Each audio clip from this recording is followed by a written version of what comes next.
¿Sabía que Satanás prefiere que usted crea algo equivocado en vez de que haga algo equivocado? ¿Por qué? Porque del pensamiento nacen las acciones. Si Satanás puede poner malos pensamientos en su mente, entonces él no tiene que preocuparse por sus acciones. Lo que el hombre piensa, eso es.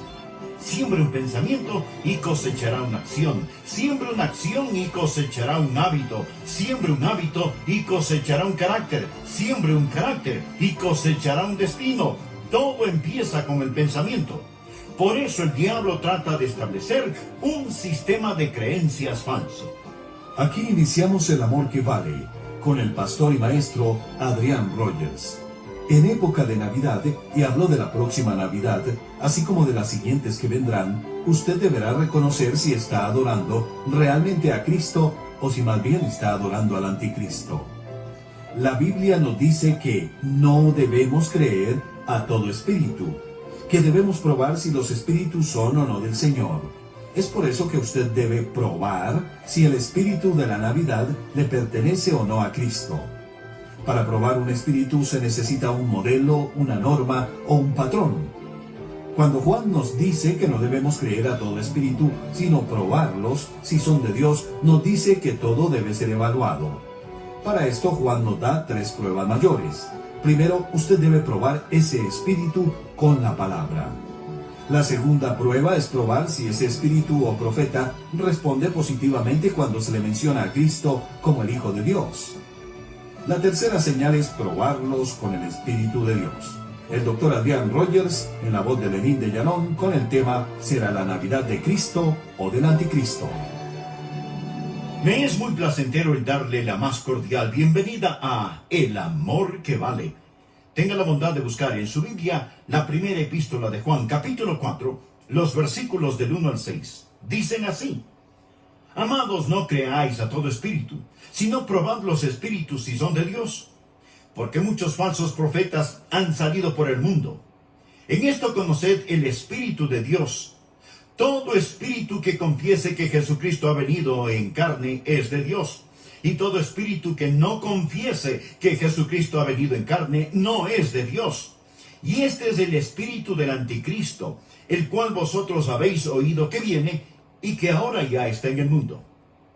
Notemos que el espíritu del anticristo ya estuvo en el mundo, aún en los días del apóstol Juan. Hijitos, vosotros sois de Dios y los habéis vencido, porque mayor es el que está en vosotros que el que está en el mundo. Ellos son del mundo, por eso hablan del mundo, y el mundo los oye. Nosotros somos de Dios. El que conoce a Dios nos oye, el que no es de Dios no nos oye. En esto conocemos el espíritu de verdad y el espíritu del error. Muchas veces nosotros como cristianos somos llamados creyentes, pero escúcheme cuidadosamente. La incredulidad es una virtud. Mire la primera frase de este capítulo: Amados, no creáis a todo espíritu. ¿Lo ve? Amados, no creáis, no creáis. Por supuesto hay cosas maravillosas en las cuales necesitamos creer, y la vida cristiana es una vida de fe. Y la Biblia dice que sin fe es imposible agradar a Dios.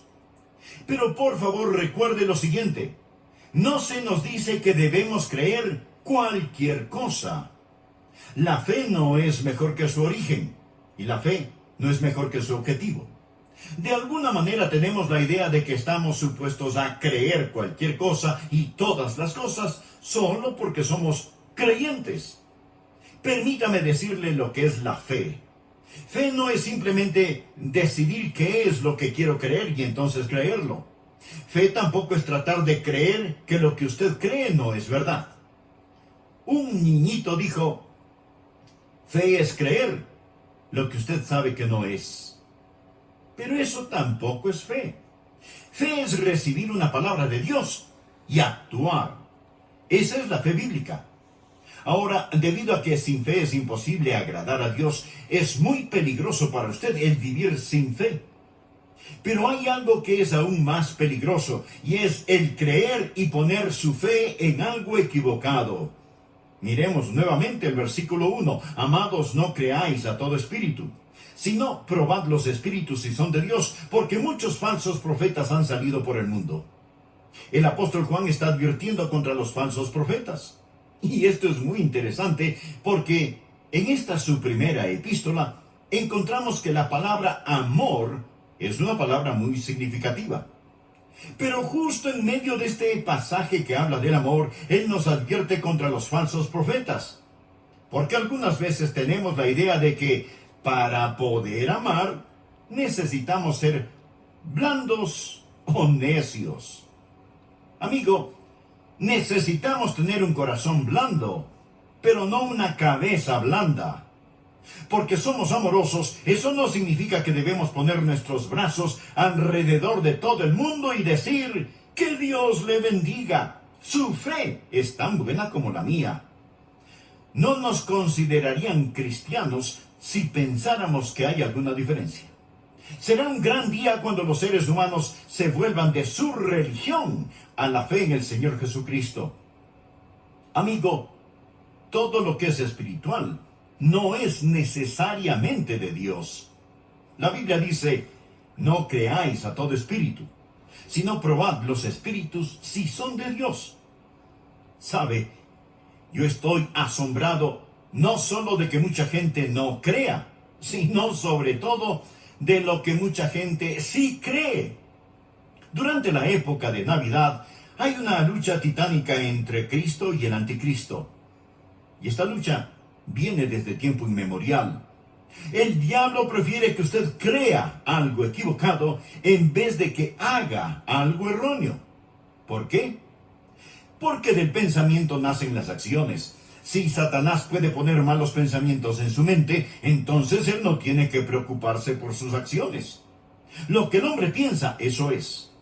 Siembre un pensamiento y cosechará una acción. Siembre una acción y cosechará un hábito. Siembre un hábito y cosechará un carácter. Siembre un carácter y cosechará un destino. Todo empieza con el pensamiento. Por eso el diablo trata de establecer un sistema de creencias falso. Y así como la Biblia nos enseña qué creer, también en forma clara y absoluta nos dice, amados, no creáis a todo espíritu. Pruebe los espíritus para ver si en realidad son de Dios. Aquí Dios nos está diciendo que debemos probar nuestra fe. Y de paso quiero decirle que la fe que no puede ser probada, no puede ser confiada. Póngala a prueba. Primera de Tesalonicenses 5:21 dice, examinadlo todo. Ahora, ¿qué razón tenemos para creer lo que creemos? ¿Cuál es la diferencia en esta época de Navidad entre el verdadero espíritu de la Navidad y el espíritu falso que está en el mundo? ¿Cuál es la diferencia entre Cristo y el Anticristo? Es mejor que usted lo sepa, que lo aprenda, que pueda discernir la diferencia entre un verdadero profeta y un profeta falso. Porque detrás de cada profeta hay un espíritu. O es el espíritu de Satanás, o es el espíritu del Dios omnipotente. En esta época en la cual vivimos, estamos siendo bombardeados por toda clase de cosas. ¿Cómo se prueba un profeta? Voy a mencionar 3 o 4 cosas para que usted las anote. Estas no están específicamente en el texto, pero cuando hagamos referencia al mismo, enfocaremos este asunto un poco más. Así que voy a mencionar algunas maneras en que usted puede probar si un profeta es o no de Dios. Primero, pruébelo por sus métodos. Anote al margen Judas 4. Porque algunos hombres han entrado encubiertamente, los que desde antes habían sido destinados para esta condenación, hombres impíos que convierten en libertinaje la gracia de nuestro Dios y niegan a Dios, el único soberano, y a nuestro Señor Jesucristo. My name is Shay, and I have a condition that I take